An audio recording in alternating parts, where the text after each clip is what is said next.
Good morning, welcome to big TV. ఈరోజు ముఖ్యమైన వార్తల విశేషాలు, వార్తల వెనకాల వాస్తవాలు చూసుకుందాం.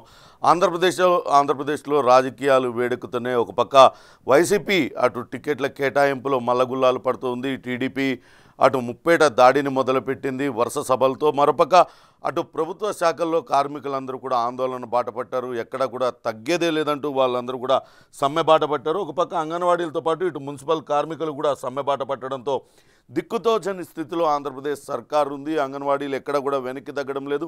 చూద్దాం ఈరోజు ముఖ్యమైన వార్తల విశేషాలు ఏం రాశారనేది చూద్దాం. ఓట్ల తొలగింపులో వైకాపా కుట్ర అనే వార్తను ప్రధానంగా ప్రచురించింది ఈనాడు పత్రిక. ప్రతిపక్షాల ఓట్లను కావాలనే తీసేస్తున్నా ఎన్నికల అధికారులకు కనిపించదు. దోషులపై క్రిమినల్ కేసులు లేవు. సూత్రధారులపై దర్యాప్తు చేయరు. కేంద్ర ఎన్నికల సంఘం సమగ్ర విచారణ చేపట్టాలి.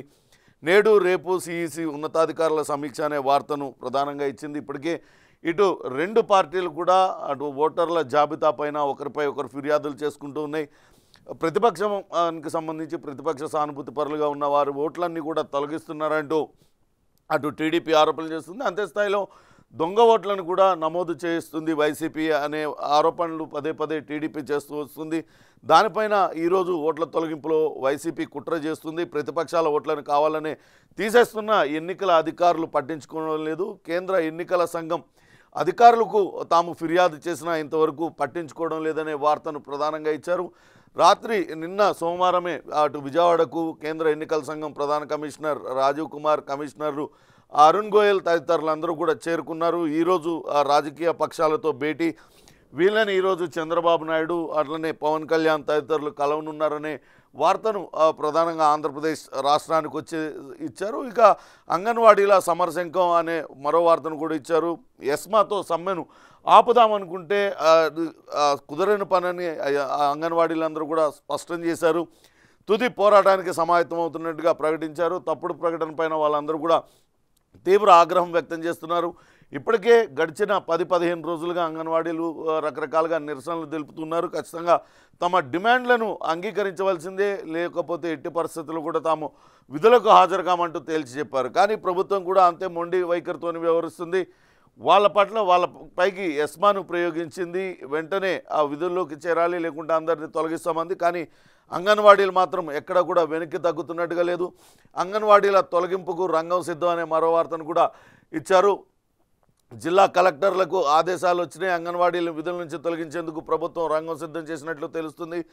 మంగళవారం నుంచి అంటే నేటి నుంచి వీళ్ళందరికీ నోటీసులు ఇవ్వడానికి నిర్ణయించుకుందనే వార్తను కూడా ఇచ్చారు. తెగేంత వరకు లాగొద్దు, ఎన్నికలు అయ్యాక అప్పటి పరిస్థితిని బట్టి అంగన్వాడీల జీతాలు పెంచుతామంటూ ప్రభుత్వం ప్రత్యామ్నాయ చర్యలు తీసుకుంటే నష్టపోతారంటూ ప్రభుత్వ సలహాదారు సజ్జల రామకృష్ణారెడ్డి చేసిన వ్యాఖ్యలను కూడా ఇచ్చారు. ఇక పారిశుద్ధ్య కార్మికులు కూడా సమ్మె బాట పట్టారు. వాళ్ళపైన పోలీసులు కొంత లాఠీచార్జ్ చేయడం, వాళ్ళ ఆందోళన అడ్డుకునే క్రమంలో ఇరు పక్షాలకి మధ్య ఉద్రిక్త పరిస్థితులు తలెత్తాయి. నిన్న విజయవాడ చెలో కలెక్టరేట్కు సంబంధించి ఆ వార్తను ఇచ్చారు. మరొకటి అటు జగన్ సర్కారులో నత్తనడకన పట్టణాభివృద్ధి నడుస్తుంది. ఏ మున్సిపాలిటీలో చూసినా అసంపూర్తిగానే అభివృద్ధి పనులు ఉన్నాయి. తెలుగుదేశం హయాంలో మొదలైన పనులన్నీ కూడా నిలిపివేశారంటూ చెప్తున్నారు. పట్టణాల్లో జనాభా పెరుగుతున్నందున పౌరులకు అసౌకర్యం కలగకుండా తగిన చర్యలు తీసుకోవాలని కోరుతున్నారు. రహదారులు నిర్మించాలని కూడా వాళ్ళందరూ కూడా కోరుతున్న పరిస్థితి. మరోపక్క అనకాపల్లి మున్సిపాలిటీలో తాగునీటి కోసం ఏర్పాటు చేసినవన్నీ కూడా అలాగనే పడిపోయి ఉన్నాయి. వాటిని నిరుపయోగంగా మారిపోయి ఉన్నాయి. వాటిని అక్కడ పనులన్నీ కూడా అసంపూర్తిగా ఆగిపోయినాయి అనే వార్తను కూడా మరొకటి ఇచ్చారు. ఇక సర్దుబాట్లు తిరుగుబాట్లు అనే మరో వార్తను కూడా ప్రధానంగా ఇచ్చారు. ఇప్పటికే జగన్మోహన్ రెడ్డి సీట్లు ఇవ్వబోమంటూ తేల్చి చెప్పేశారు. ఆ సీట్లు ఎవరెవరికైతే దక్కవో వాళ్ళందరినీ బుజ్జగించే ప్రయత్నం విజయసాయిరెడ్డి, సజ్జల రామకృష్ణారెడ్డి తదితరులు చేస్తున్నారు. అటు పెనమలూరు ఎమ్మెల్యే పార్థసారథి మెత్తబడలేదు. దద్దికొట్కూరులో సీఎం మదిలో ఒకరున్నారు, కానీ అక్కడ బైరెడ్డి సిద్ధార్థ రెడ్డి మరొకరి పేరు చెప్పారు. అక్కడ దళిత ఎమ్మెల్యే అర్దర్ను పక్కన పెట్టేసి ఇరువురు చర్చలు జరుపుతున్నారనే వార్తనిచ్చారు. అట్లనే గూడూరులో ఎమ్మెల్యే వరప్రసాద్కు నో ఛాన్స్. ఈరోజు 3వ జాబితా విడుదల కానుంది. మరో 25 మంది నుంచి 30 మంది దాకా స్థానచలనం ఉండొచ్చు. వాళ్ళకి టికెట్లు కూడా ఉండకపోవచ్చు అనే వార్తలు వస్తున్నాయి. వాస్తవానికి ఇది కొంత వైసీపీ నేతల్లో టెన్షన్ నెలకొని ఉంది. ఇప్పటికే 2 జాబితాల్లో సిట్టింగులందరినీ కూడా ఎగరగొట్టారు. ఇప్పుడు 3వ జాబితా ఈరోజు రిలీజ్ కానుంది. ఈ 3వ జాబితాలో ఎవరి పేర్లు ఉండబోతున్నాయి, ఎవరి పేర్లు ఎత్తివేస్తాడు జగన్మోహన్ రెడ్డి అనే టెన్షన్ అటు వాళ్ళలో నెలకొని ఉందనే వార్తనిచ్చారు. ఇక ఆంధ్రజ్యోతి విషయానికి వస్తే ప్రధానమైన వార్తగా యాంటికబ్బా బీజేపీ వాళ్ళకి డౌట్ వస్తుంది అనే శీర్షికతో వాళ్ళు ఒక వార్తనిచ్చారు. అది ఇటీవల షర్మిల విజయవాడ వెళ్ళి అటు జగన్మోహన్ రెడ్డిని కలిసి తన కుమారుడి వివాహానికి ఆహ్వానిస్తూ ఒక ఆహ్వాన పత్రికనిచ్చారు. షర్మిల వెంట బ్రదర్ అనిల్ ఇతర కుటుంబ సభ్యులు కూడా వెళ్ళారు. అయితే షర్మిల జగన్మోహన్ రెడ్డిని కలవాలనుకున్న సందర్భంగా ఇప్పుడు ఆమె కలవాల్సిన అవసరం ఏముంది, ఆమెను ఎందుకు కలవడం అనేటట్టుగా జగన్మోహన్ రెడ్డి వ్యాఖ్యానించారనే వార్తను ఇచ్చింది. ఇది నిజంగానే పెళ్లి కార్డు ఇవ్వడానికి షర్మిల రాకపై జగన్ వ్యాఖ్యలు. ఆమె వస్తున్నారంటూ తెలిపిన సీఎంఓ అధికారి ఇప్పుడు ఎందుకులే అన్న సీఎం స్పందనతో అక్కడున్న వాళ్ళందరూ కూడా షాక్ అయ్యారంటూ చెప్తుంది. జగన్ ఒకవేళ కలవడానికి కనుక అంగీకరించకపోతే సెక్యూరిటీ వాళ్ళకు శుభలేఖ ఇచ్చి వెళ్ళాలని షర్మిల నిర్ణయించింది.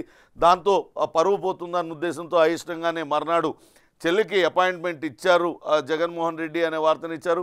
వాస్తవానికి వీరిద్దరి మధ్య గత కొద్ది రోజులుగా ఆస్తుల వివాదం నేపథ్యంలో గ్యాప్ పెరిగిపోతుంది. అట్లనే ఈమె పొలిటికల్ కెరీర్ను జగన్మోహన్ రెడ్డి పట్టించుకోలేదనే ఆరోపణలు కూడా చేస్తుంది. అందుకే ఆమె కూడా రాజకీయంగా ఇక్కడ వైఎస్ఆర్టీపీ స్థాపించారు. తిరిగి కాంగ్రెస్ పార్టీలో ఆమె చేరారు. కాంగ్రెస్ పార్టీలో చేరుతున్న చెల్లి తన దగ్గరికి వస్తే ఇప్పటికే బీజేపీ పెద్దలతో సన్నిహిత సంబంధాలు ఉన్న జగన్మోహన్ రెడ్డి కొంత ఇబ్బందికర పరిస్థితులు ఎదురైతాయి. జగన్మోహన్ రెడ్డి అటు కుటుంబం అంతా కలిసి ఒక డ్రామా ఆడుతుంది. కాంగ్రెస్కు చెల్లి దగ్గర అవుతుంది. అన్న బీజేపీ వెంట ఉన్నాడు. మళ్ళీ ఇద్దరు అన్న చెల్లెలు కలిసిపోతే బీజేపీకి ఏమైనా నష్టం జరుగుతుందా, ఇట్లాంటి అనుమానాలన్నీ కూడా బీజేపీకి కలుగుతాయన్న ఉద్దేశంతోనే జగన్మోహన్ రెడ్డి కలవడానికి నిరాకరించాడు. ఆమె వస్తానంటే ఎందుకు బీజేపీ వాళ్ళకి డౌట్ వస్తుంది అంటూ ఆయన మాట్లాడాడు. వాస్తవానికి జగన్మోహన్ రెడ్డి వ్యవహార శైలి తెలిసిన వాళ్ళందరికీ కూడా ఆయన మనస్తత్వం తెలుసు. ఏదైనా అనుకుంటే మొండిగా చేసుకుని వెళ్తారు. ఆ తర్వాత ఎదురయ్యే కాన్సిక్వెన్సెస్ గురించి అంతగా పట్టించుకోరు. తర్వాత ఎదురయ్యే పరిస్థితుల గురించి అంతగా పట్టించుకోరు. తాను అనుకున్నది ఖచ్చితంగా చేసి తీరుతారు. అది నష్టం చేస్తుందా, లాభం చేస్తుందా అనే లెక్కలు కూడా వేసుకోరు. కానీ ఇంత భయస్తుడా జగన్మోహన్ రెడ్డి, బీజేపీకి అంతగా భయపడుతున్నాడా అంటూ ఈ వార్తనిచ్చారు. వాస్తవానికి చాలా రోజులుగా టీడీపీ కావచ్చు, ఇతరులందరూ కూడా రకరకాల ఆరోపణలు చేస్తూ ఉన్నారు. జగన్మోహన్ రెడ్డి పిలక బీజేపీ వాళ్ళ చేతుల్లో ఉంది, అందుకే వాళ్ళకి అణిగిమణిగి ఉంటాడు, రాష్ట్రానికి కావాల్సినవి ఏవి కూడా అడగడం లేదు జగన్మోహన్ రెడ్డి. ఒకవేళ జగన్మోహన్ రెడ్డి కనుక ఎదురు తిరిగితే ఆయన పైన నమోదైన సిబిఐ కేసులు, ఈడీ కేసులు అన్నీ కూడా ఒక్కసారిగా జగన్మోహన్ రెడ్డికి తలనొప్పిగా మారతాయి. ఆ ఉద్దేశంతోనే బీజేపీ పెద్దల్ని ప్రసన్నం చేసుకునే పనిలోనే ఎప్పుడు జగన్మోహన్ రెడ్డి ఉంటాడంటూ అటు వ్యాఖ్యానిస్తూ ఉంటారు. కానీ ఇప్పుడు సొంత చెల్లి వచ్చి కలుస్తా అంటే కూడా బీజేపీ వాళ్ళకి డౌట్ వస్తుందేమోననే అంత భయాందోళనలో జగన్మోహన్ రెడ్డి ఉన్నాడు అనే వార్తను వాళ్ళు ప్రధానంగా ఇచ్చారు. ఇక వైసీపీలో రచ్చరచ్చ అనే వార్తను టికెట్ల కాకతో తిరుగుబాట్లు జగన్ అనుకో బుజ్జగింపులు చేస్తున్నా కానీ ఎక్కడ కూడా వాళ్ళు వెనక్కి తగ్గడం లేదు. మరో ఇంపార్టెంట్ వార్త, జగన్మోహన్ రెడ్డి పేషీలో ఉండే ఐఏఎస్ అధికారి పైన ఈ వార్త రాశారు. ఐఏఎస్ వైసీపీ భాష అంటూ అక్కడ ఐఏఎస్ అధికారి ధనంజయ రెడ్డి మీద ఒక వార్త రాశారు. ఎవరైనా సరే నేతలు వచ్చి మాట్లాడాలంటే అటు రాజకీయపరమైన విషయాలు మాట్లాడుకోవాలంటే అటు జగన్మోహన్ రెడ్డితో మాట్లాడాలి, లేకుంటే పార్టీ నాయకులతో మాట్లాడాలి. కానీ ఎవరికి టికెట్ ఇవ్వాలి, ఎవరికి టికెట్ ఇవ్వద్దు అని నిర్ణయించేది కూడా పార్టీలోని పెద్దలు నిర్ణయిస్తారు. కానీ ఇక్కడంతా ధనంజయ రెడ్డి ఆయన మాటే చెల్లుతుంది, ఆయన్నే కలవాల్సింది, నేతలందరూ ఆయన్ని కలవాల్సిందే. సర్వే ఆధారంగా అక్కడికక్కడే ఆయనే తీర్పు చెప్పేస్తారు. తాడేపల్లిలో సీఎం జగన్మోహన్ రెడ్డి కలవడానికి అవ్వదు, కలిసిన వారికి అన్న వద్దకే వెళ్ళాలని సూచిస్తుంటాడు. ఇన్ఛార్జీలపై జగన్ కసరత్తు తిత్తుదే, వైసీపీ నేతల్లో గుసగుసలు అసహనం అంటూ ఆయన పైన వార్త రాశారు. వాస్తవానికి పేషీలో అటు సజ్జల రామకృష్ణారెడ్డి, విజయసాయిరెడ్డి తర్వాత ప్రస్తుతం ధనంజయ రెడ్డిదే హవా కొనసాగుతుందనే మాట అయితే వినపడుతుంది. వైసీపీ నేతలు కూడా దీనిపైన తీవ్ర ఆగ్రహం వ్యక్తం చేస్తున్నారు. ఒక ఐఏఎస్ అధికారి రాజకీయపరమైన నిర్ణయాలు ఎలా తీసుకుంటారు, ఎవరికి సీటు ఇవ్వాలి, ఎవరికి సీటు ఇవ్వద్దు అనేది ఏ రకంగా ఆయన నిర్ణయిస్తాడనేది గుసగుసలైతే వైసీపీ నేతలు చెప్తున్నారు. ఇక తిరుగుబాట్లు, అటు టికెట్ రాని వాళ్ళందరూ కూడా తిరుగుబాటుకు యత్నిస్తున్నారు. నరసరావుపేట పెనుమలూరు పైన ఇంకా పంచాయతీ తెగలేదు, అక్కడ గోపిరెడ్డి శ్రీనివాసరెడ్డిని ఖచ్చితంగా ఓడించి తీరుతాం నరసరావుపేటలో అంటూ ఒకటి చెప్పారు. నరసరావుపేటలో బ్రహ్మారెడ్డి వర్గం వార్నింగ్ ఇచ్చింది. ఇప్పటికే విజయసాయిరెడ్డి అటు రాజీ యత్నాలు చేశారు, కానీ ఆయన ఎక్కడ కూడా వెనక్కి తగ్గలేదు. పెనమలూరు ఎమ్మెల్యేగా ఉన్న కొలుసు పార్థసారథిని మచిలీపట్నం నుంచి పోటీ చేయాలంటూ ఒత్తిడి తెస్తున్నారు, కానీ ఆయన ఎక్కడ కూడా తాను మచిలీపట్నం ఎంపీగా పోటీ చేయనంటూ చెప్పారు. ఇక టీడీపీలోకి వెళ్తారనే చర్చ అయితే జరుగుతుంది. నందిగామలో కూడా కొంత అక్కడ ఉన్న స్థానిక నేతల మధ్య కొంత ఇబ్బందికర పరిస్థితులు ఉన్నాయి. వీళ్ళెవరూ కూడా అటు వైసీపీ వెంట ఉండేటట్టు లేరు, వాళ్ళందరూ కూడా పార్టీ మారడానికి నిర్ణయించుకున్నారనే వార్తను ఇచ్చారు. ముఖ్యంగా 40 ఛానళ్ళు, 20 ఇన్స్టా పేజీలు. విపక్షంపై మహా నీలి యుద్ధం, వైసీపీ కార్ఖానా నుంచే కంటెంట్, పేటీఎం బ్యాచ్తో విష ప్రచారం, బాబు లోకేష్ పవన్లే టార్గెట్, మాజీ జర్నలిస్టులు నడిపే యూట్యూబ్ ఛానళ్లతో డీల్, వాటికి కంటెంట్ మనమే ఇస్తున్నాం, భయపెట్టిన భార్గవరెడ్డి. సజ్జల రామకృష్ణారెడ్డి కుమారుడు భార్గవరెడ్డి ప్రస్తుతం అక్కడ వైసీపీ సోషల్ మీడియా ఇన్ఛార్జ్గా ఉన్నారు. వాస్తవానికి ఈసారి ఎన్నికల్లో, గత ఎన్నికల్లో కూడా సోషల్ మీడియా పాత్ర అనేది చాలా కీలకంగా మారింది. ఈసారి అది మరింత ముందుకు వెళ్ళింది. దాంతో అక్కడ ఉన్న యూట్యూబ్ ఛానళ్లను లేకుంటే రకరకాల సామాజిక మాధ్యమాలన్నింటినీ కూడా తమ గుప్పెట్లో ఉంచుకుంటే అటు ప్రత్యర్థులపైన వాటి ద్వారా అటు ప్రచారం చేయొచ్చు, వాళ్ళకి ఆ వ్యతిరేక ప్రచారం చేయడానికి రకరకాల పద్ధతులు అవలంబిస్తున్నారు. దానిలో భాగంగానే 40 ఛానళ్ళు, 200 ఇన్స్టా పేజీలను క్రియేట్ చేసుకుంది వైసీపీ సోషల్ మీడియా.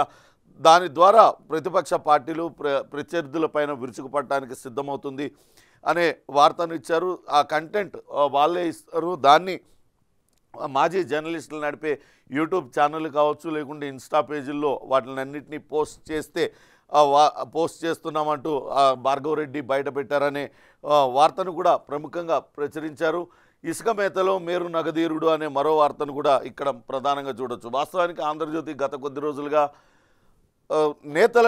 నేతల అక్రమాల మీద పెద్ద ఎత్తున వార్తలు ప్రచురిస్తూ ఉన్నారు. దానిలో భాగంగానే ఈరోజు మరో ఎమ్మెల్యే అవినీతికి సంబంధించిన వార్తను ఇచ్చారు. ఇసుక మేతలో ఆయన మేరు నగదీరుడు అని.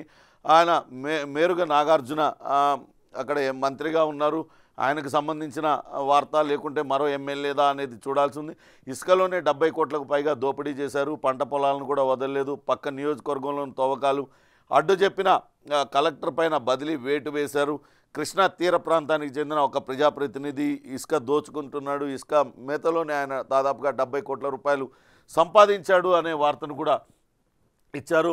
ఇక జగనన్న సర్వేతో కొత్త చిక్కులు, తప్పులు తడగగా పాస్బుక్లు అనే మరో వార్తను కూడా ఇచ్చారు.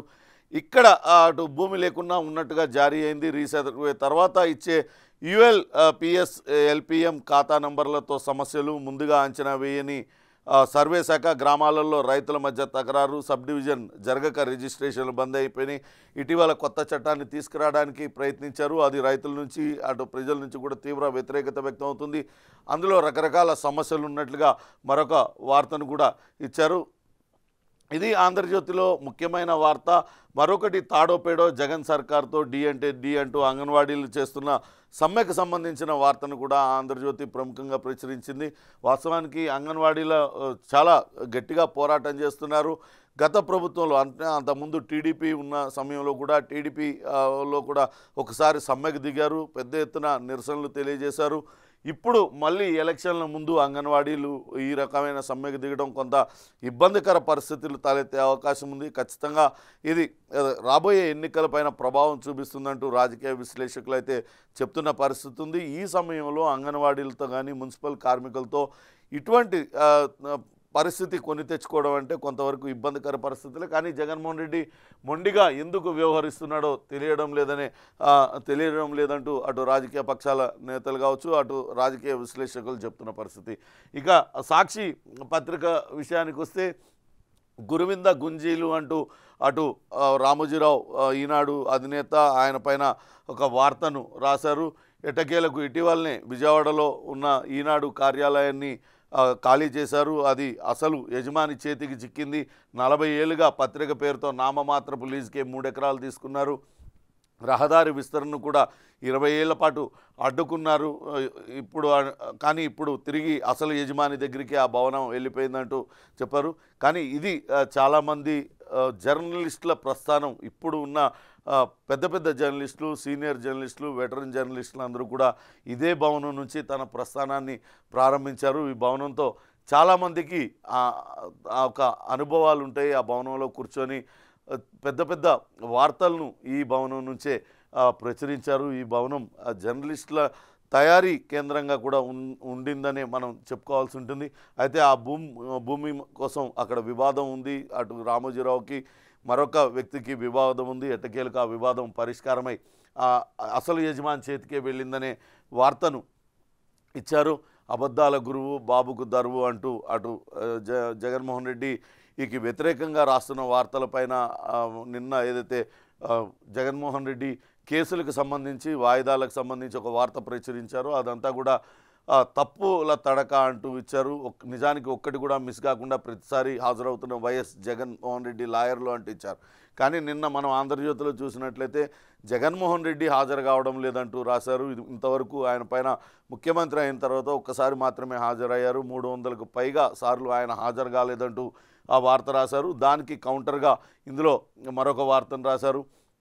ఎంపీ అభ్యర్థులు కావాలను బరువైన సూట్ కేసుతో వచ్చిన వారికే ప్రాధాన్యం అంటూ అటు టీడీపీకి సంబంధించిన వార్తను ఇచ్చారు. ఇప్పటికే గుంటూరు లోక్సభ బరి నుంచి గల్లా జయదేవ్ ఎంపీగా ఉన్నారు. కానీ ఈసారి తాను పోటీ చేయడం లేదు, రాజకీయాల నుంచి తప్పుకుంటున్నానంటూ చెప్పడంతో అటు అభ్యర్థులను వెతుక్కునే పనిలో టీడీపీ పడింది. కానీ అక్కడ బరువైన సూట్ కేసులతో అంటే బాగా డబ్బు పెట్టే వాళ్ళు వస్తేనే వాళ్ళకు టికెట్లు ఇస్తాం అంటూ చెప్తున్నారు. ఎంపీ అభ్యర్థులు కరువయ్యారు టీడీపీకి అనే వార్తను కూడా ప్రముఖంగా సాక్షి పత్రిక ఇచ్చింది. ఇక మంత్రి అమర్నాథ్ ఇటీవల కొంత మనస్తాపానికి గురయ్యాడు, కన్నీరు కూడా పెట్టుకున్నారనే వార్తలు వచ్చినాయి. కానీ ఇప్పుడు చూస్తే అనూహ్యంగా మంత్రికి పెందుర్తి సీట్ లభించింది గుడివాడ అమర్నాథ్కు. గుడివాడ అమర్నాథ్ కాపు సామాజిక వర్గానికి చెందిన వ్యక్తి. ఆయన జనసేన పవన్ కళ్యాణ్ను కౌంటర్ చేయడానికి ఎప్పుడు కూడా ముందుంటూ ఉన్నారు.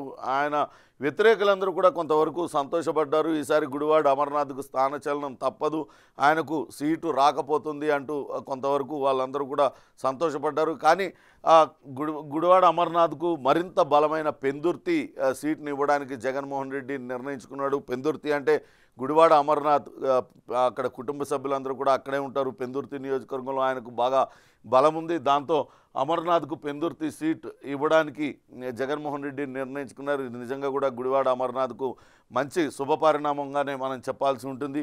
ఉత్తరాంధ్ర రాజకీయాల్లో అటు కొప్పుల వెలుమలు కొంత ప్రాధాన్యత ఉంటుంది వాళ్ళకి. అట్లనే తర్వాత ఇటు కాపు సామాజిక వర్గంకి సంబంధించిన గుడివాడ అమర్నాథ్ ఇటీవల మంత్రిగా అయిన తర్వాత ఆయన కూడా తన ప్రాబల్యాన్ని పెంచుకున్నారు. కాబట్టి ఈసారి ఆయనకు టికెట్ దక్కకుండా ఉంటుందని భావించారు. టికెట్ ఇవ్వకపోవచ్చుననే వార్తలు వచ్చాయి. కానీ వాటిలన్నింటినీ కాదని గుడివాడ అమర్నాథ్కు పెందుర్తి సీట్ కేటాయించిందంటూ దిశ పత్రిక ముఖ్యమైన వార్తగా ప్రచురించింది. అలానే విచారణ జరిగేనా అంటూ మరో వార్తనిచ్చింది. ఓట్ల తొలగింపు పైన రెండు వర్గాలు కూడా ఒకరిపైన ఒకళ్ళు ఫిర్యాదులు చేసుకుంటూ ఉన్నాయి. దానిపైన విచారణ జరుగుతుందా? ఇప్పటికే అటు చీఫ్ ఎలక్షన్ కమిషనర్ వాళ్ళందరూ కూడా కేంద్ర ఎన్నికల సంఘం అధికారులు విజయవాడకు చేరుకున్నారు. ఈరోజు అన్ని రాజకీయ పార్టీలతో కూడా వాళ్ళు సమావేశం అవునున్నారు. ఈ సందర్భంగా అన్ని రాజకీయ పార్టీలు ఈ బోగస్ ఓట్లకు సంబంధించి ఓట్ల తొలగింపుకు సంబంధించి వాళ్లకు చెప్పే అవకాశం ఉంటుంది, ఫిర్యాదులు చేసే అవకాశం ఉంటుంది. ఇప్పటికే ఫిర్యాదులు చేసినా దానిపైన అధికారులు ఎవరు కూడా పట్టించుకోవడం లేదనే విషయాన్ని కూడా వాళ్ళకి చెప్పే అవకాశం ఉంటుంది. దానిపైన ఈ విచారణ జరపరా అనే ఒక వార్తనిచ్చారు. ఇక ఎస్మాకు భయపడమనే మరొక వార్తను అంగన్వాడీలందరూ కూడా నిరసన తెలియజేస్తున్నారు. వాళ్ళందరూ కూడా వాళ్ళపైన ఎస్మా ప్రయోగించారు. కానీ తాము ఎక్కడ కూడా ఎస్మాకు భయపడేది లేదంటూ వాళ్ళు ఇంకా నిరసనను యథావిధిగా కొనసాగిస్తున్న వార్తను కూడా ఇచ్చారు. ఇక విశాఖ ఎంపీ వైసీపీ ఎంపీ అభ్యర్థిగా బొత్స ఝాన్సీని అనూహ్యంగా ఆమె పేరు తెరపైకి వచ్చింది. గతంలో కూడా ఆమె ఎంపీగా పోటీ చేశారు. గతంలో బొత్స సత్యనారాయణ ప్రస్తుతం మంత్రివర్గంలో మంత్రిగా సీనియర్ మంత్రిగా కొనసాగుతూ ఉన్నారు. కానీ ఆమె పేరు తెరపైకి వచ్చింది. ఇప్పుడు విశాఖ వైసీపీ ఎంపీగా బొత్స ఝాన్సీని పోటీ చేయించాలని వైసీపీ అధిష్టానం భావిస్తుందంటూ వార్తలు వస్తున్నాయి. కానీ దానిపైన తనకు ఎటువంటి సమాచారం లేదు అంటూ లేదంటూ సత్యనారాయణ చెప్పారు. ప్రస్తుతం సిట్టింగ్ ఎంపీ ఎంబీవీకి అసెంబ్లీ సీటు ఇస్తారంటూ ప్రచారం జరుగుతుంది. ఇటీవలనే ఆయన కుమారుడు భార్యని కిడ్నాప్ చేసి దుండగులు కొంత వాళ్ళ నుంచి డబ్బులు డిమాండ్ చేశారు. కానీ అనూహ్యంగా పోలీసులు వాళ్ళని రక్షించగలిగారు. అసలు ఎంపీ కుటుంబ సభ్యుల్ని కిడ్నాప్ చేస్తే కూడా కిడ్నాప్ చేసే అంత స్థాయికి అక్కడ విశాఖలో రౌడీయిజం పెరిగిపోయింది. ఎంపీ కుటుంబానికే రక్షణ లేకపోతే సామాన్యులకి ఎట్లా రక్షణ అంటూ గతంలో పెద్ద ఎత్తున విమర్శలు కూడా వచ్చాయి. కానీ ఇప్పుడు విశాఖ ఎంపీగా ఉన్న ఆయనకు ఎంవీబీ కాదని బొత్స ఝాన్సీని ఎందుకు తెర మీదకి తెస్తున్నారు అని చూడాలి.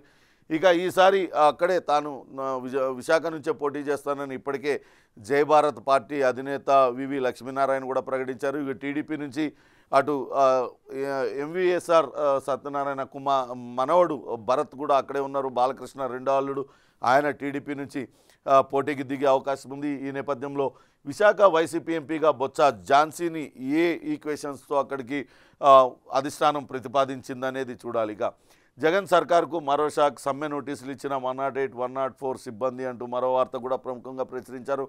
ఇప్పటికే అటు అంగన్వాడీలు, కార్మికులు అందరూ రకరకాల ప్రభుత్వ సంస్థల కార్మికులందరూ కూడా సమ్మె నోటీసులకు ఇచ్చారు. సమ్మెకి దిగుతున్నారు. రోజువారీ ఆందోళనలు జరుగుతున్నాయి. తాజాగా వాళ్ళ జాబితాలో 108, 104 సిబ్బంది కూడా చేరితే మరింత సమస్య అవుతుంది.